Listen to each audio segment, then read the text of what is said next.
Hey, Sue Moore here, recovered banker turned network marketing professional. Today I'm going to share with you a couple of tips on how to handle hearing no in your business.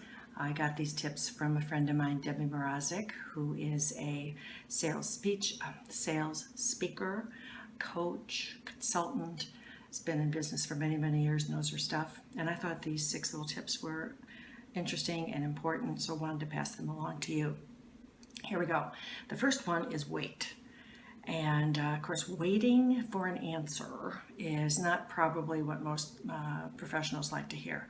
They want to get to yes, get on with it, and get to the next deal, so to speak.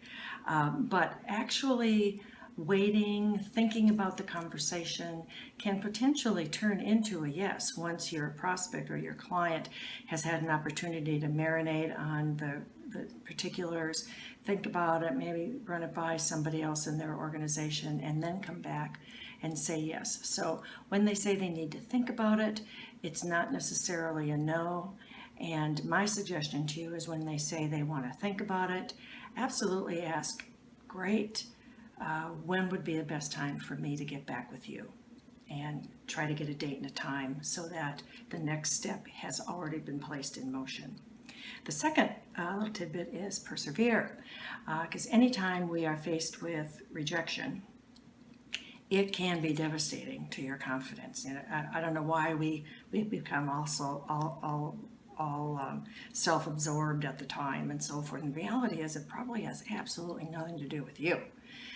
There probably was, the timing might be off, or they might be experiencing difficulties someplace else in the business, and it really has nothing to do with you. So just remember that no rarely has anything to do specifically to you.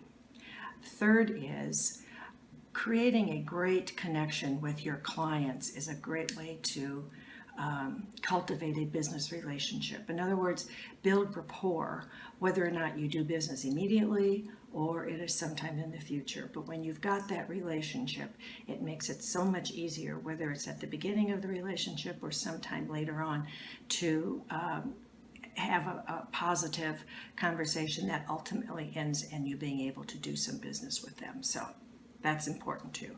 The fourth is listening. As a sales professional, the better we can become as being great listeners, the better our chances are of hitting a home run.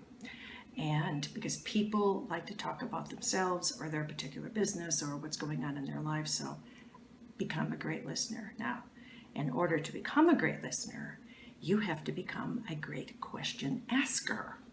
And so questions that start with who, what, where, when, or how are, if you can learn how to put those questions together, that's the best. I do have a list of about, I think, 30 questions that fall into that category. I'd be happy to send them to you. So just private message me or email me, what have you. But we had to do that for you. Okay, the fifth one is likable.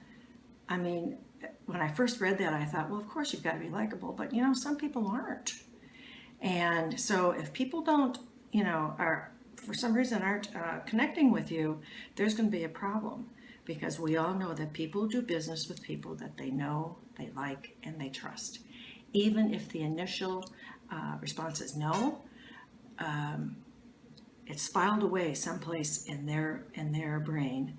And so when what you have to offer comes back up to the forefront in their minds, because they know, like, and trust you, chances are better than not that they're going to call back to you.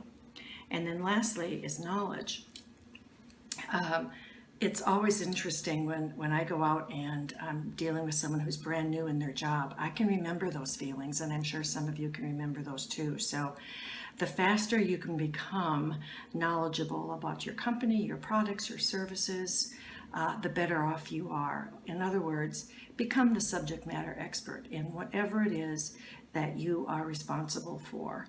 And that also, in addition to the knowing, liking, and trusting you, will get you top of mind when people are looking to buy or contract with your product or service.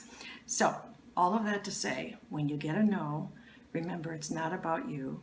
Create a follow-up list. Make sure that you do that follow-up. If at all possible, get a time and a day when you can come back to them, and go on from there. So I hope you've enjoyed these tips.